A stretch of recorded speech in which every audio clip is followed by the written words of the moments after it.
microprocessor.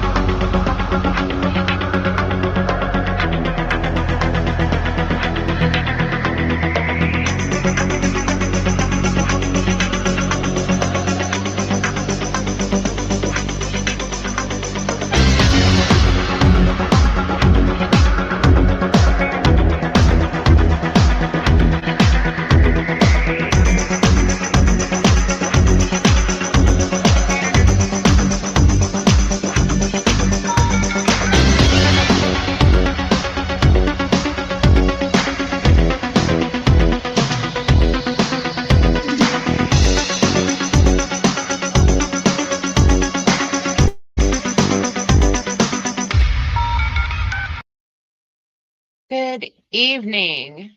Just checking to make sure that I have sound and we will get started with tonight's stream. I hope everybody's having a good evening and you're all safe and happy and blah, blah, blah. Let me see. Sorry, I'm updating my settings here. Okay, so I'm checking my sound and then we'll be updating. Okay, cool. So I have sound.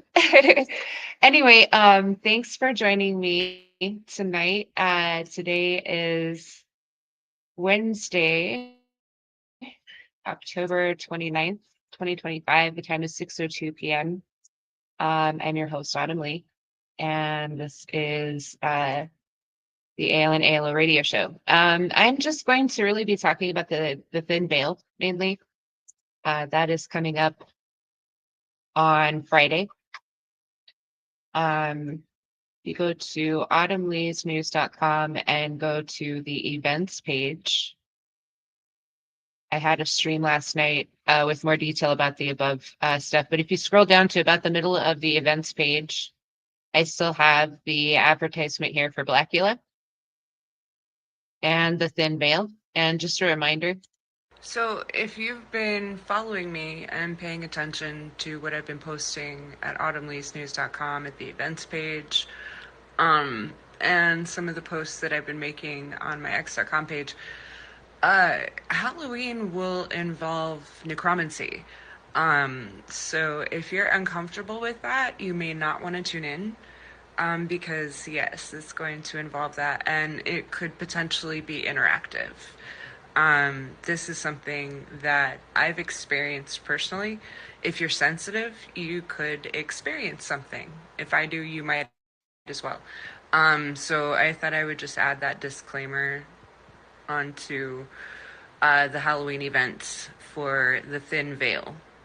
The movie should be fine, but I mean, when I start the Thin Veil event, if you are sensitive, you may want to, I don't know, do whatever sort of protection you do yourself. But yeah, so if you are sensitive, you could potentially have some kind of a response to the ritual that I'm going to be holding, which does involve necromancy.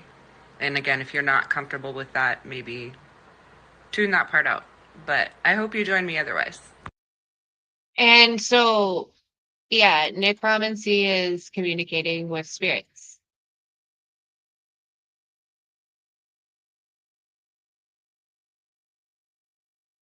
And so that's going to be at 6 p.m., 1800 Pacific on Friday in the movie room, which if you click there, that will take you right to the movie room. I have created a chat room, a free chat room, so people want to pop in there that night. And there's also a coupon code for 30% off your first 3 Postmates orders. So if you just click on any one of these, I'll take you right to Postmates and you can order food.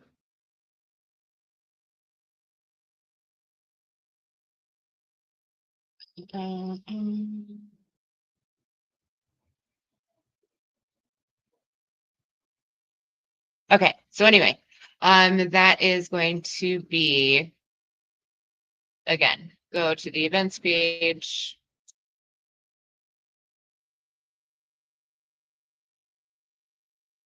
And at about the middle of the page. There's also an ad on the live page. So if you click on the live page, scroll down, past. Adjust that. Showing up. Okay, good.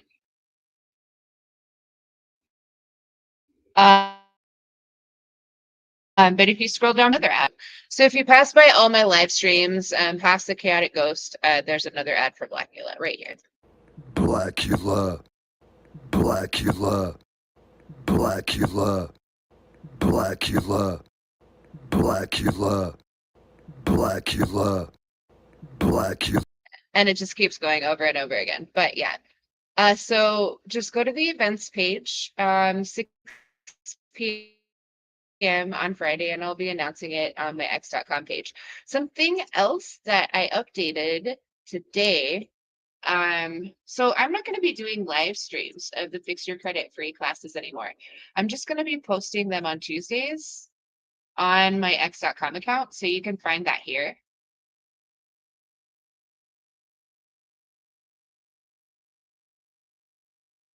So you can find it right there. But yeah, that's every Tuesday. And then there's the downloadable course book, which you can click here and get it on Google Docs, or you can click here and download it as a PDF. And then there's frequently asked questions.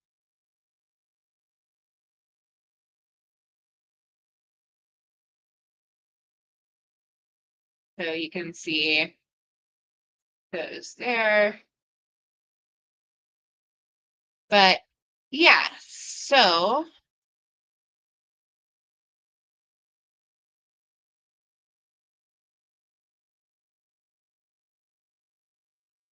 that is the Fix Your Credit free class. So we just went over course 1 credit reports yesterday. So next Tuesday we'll do course 2. So anyway, that's about all I have for today.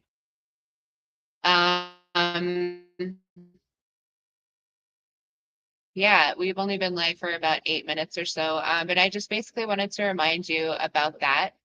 Again, you can go into the movie room also by clicking on reviews and then click for the movie room.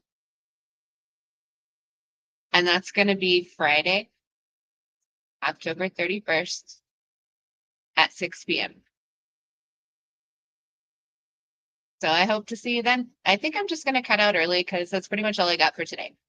So I will see you tomorrow actually for chess. We're going to go over the stream I had on Tuesday.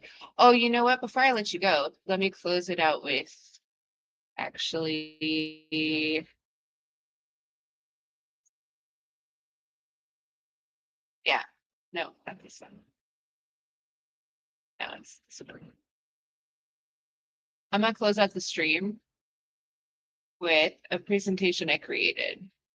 But tomorrow I'll be doing some chess. I'm not sure what time that is, but we're going to go over lesson 2 again. So we'll be doing that tomorrow. And then Friday at 6 p.m. I'll see you for Blackula. So I'm going to close out the stream with the Moral Compass, which is from the Chaotic Mind. Thanks for joining me.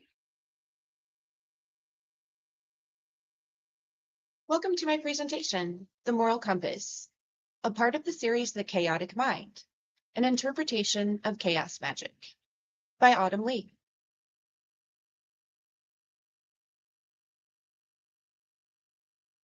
Today, we will be going over what the Moral Compass is, what it means to you as a fledgling chaos magician, and how it impacts every aspect of your life once you've chosen this paranormal spiritual path.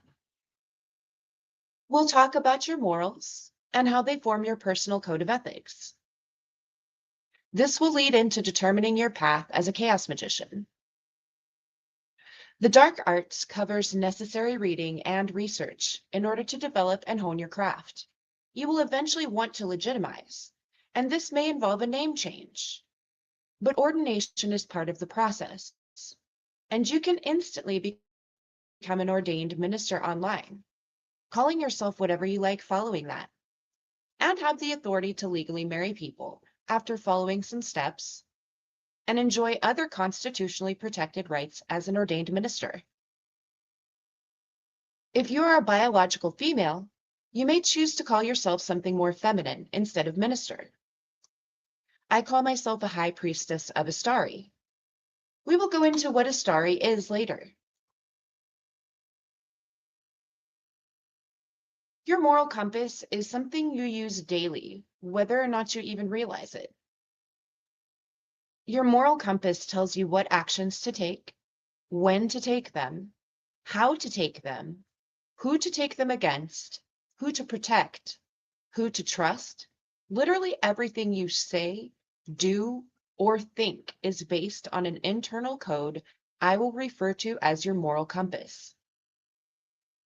Identifying this compass enables you to utilize your natural, visceral gut instinct in everyday life situations passive aggressively, and thusly accepted by the rest of society.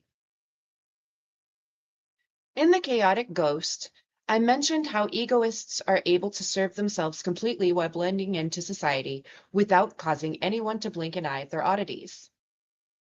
Think of Dexter, America's favorite serial killer.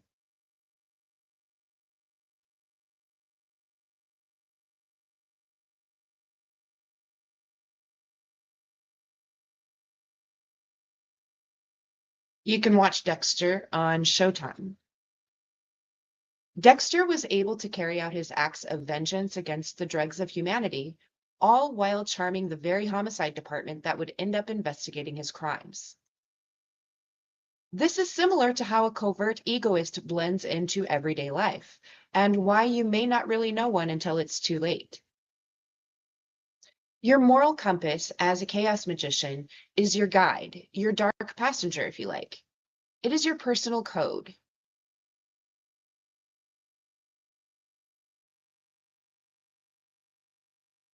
Moral ambiguity is the circumstance of being unclear about boundaries and ethics. When someone doesn't appear to have any morals or maybe loose morals, they're lacking in self-respect, autonomy, or something else that would otherwise make them a useful human being.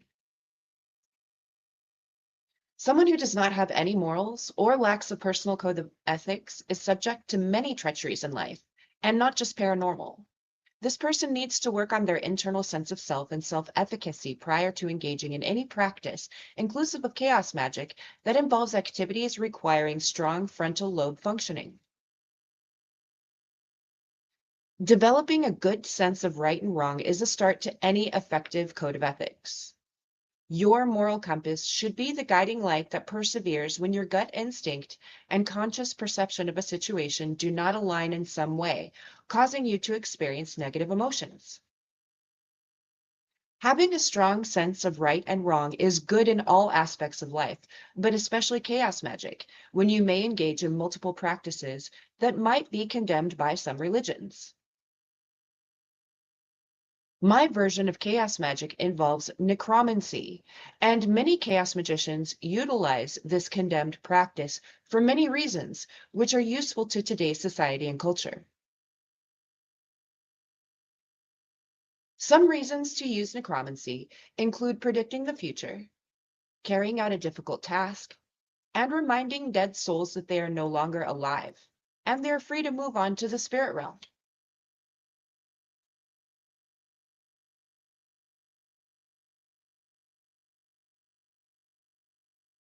4 simple steps to determining your path as a chaos magician are as follows.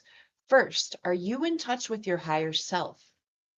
Your higher self can be compared to your instincts because that is where your instincts come from. Your higher self knows what you're doing right now because it is always 10 steps ahead of you. Your higher self is an extension of your actual self, body and spirit, and is connected to the divine in a way you will not be able to fully understand until you die, even when practicing astral projection or applying theories of quantum physics or mechanics. Find your cord to your higher self. It is much like the umbilical cord in your mother's womb that you used in utero to sustain life. Now, what motivates you? What makes you push on when the odds are stacked against you? What defines your will to live? This could be many things. For some, material wealth is what drives them and motivates them to do the things they do daily. For others, love is a motivator. And that is the reason they do anything at all at any given time. Next, what gives you quote unquote dopamine? Dopamine is our happy feeling, and we all get it naturally from doing things we love. You can also get dopamine from eating large quantities of red meat or consuming large quantities of chocolate. The best, most efficacious way to obtain a dopamine rush and get high on life is to do something bigger than yourself, such as planting a tree or fostering an animal, meeting a new romantic partner and your first union, getting married and having children. All of the aforementioned situations are providers of dopamine, which is a natural high someone gets from doing something that makes not only a difference in their life, but the lives of others and those to come in the future. Leaving a legacy is the best provider of dopamine, and it also provides your actual self with something to motivate you when life hands you lemons and you don't have the wherewithal to make lemon cake or pie. Maybe you stop drinking. In any case, find a natural high that gives you dopamine and identify it. Lastly, find a mentor. Are you a chaos magician that practices Christianity or one that practices Satanism? Do you use both? Do you use everything you can? Essentially, a chaos magician should use all means available. Find a mentor to help guide you.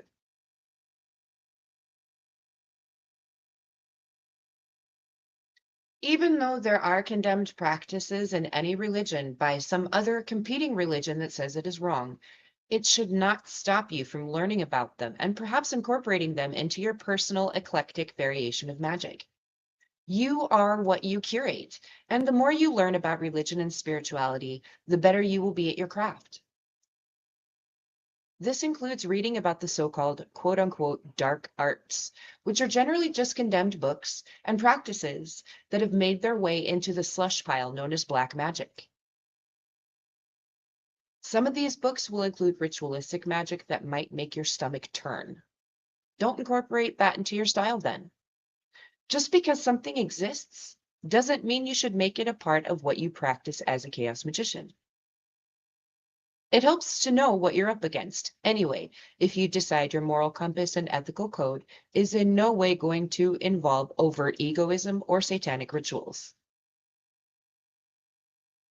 A few recommended authors are Aleister Crowley, Anton LaVey, Zach Bagans, Emmanuel Lasker, Silver Ravenwolf, Linda Goodman, Anne Rule, Raymond E. Feist, Richard Cavendish, H.P. Lovecraft, Shakespeare, and Zechariah Stitchin.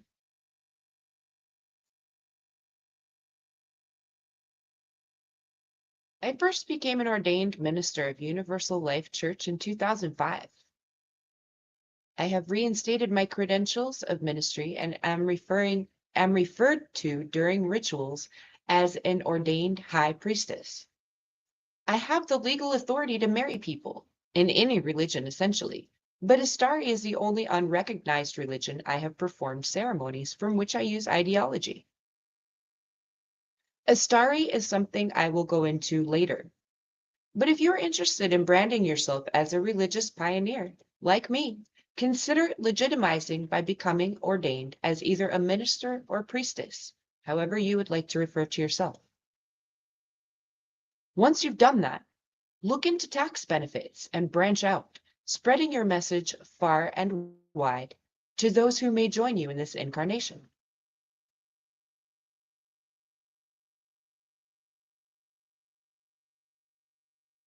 Thank you for tuning in.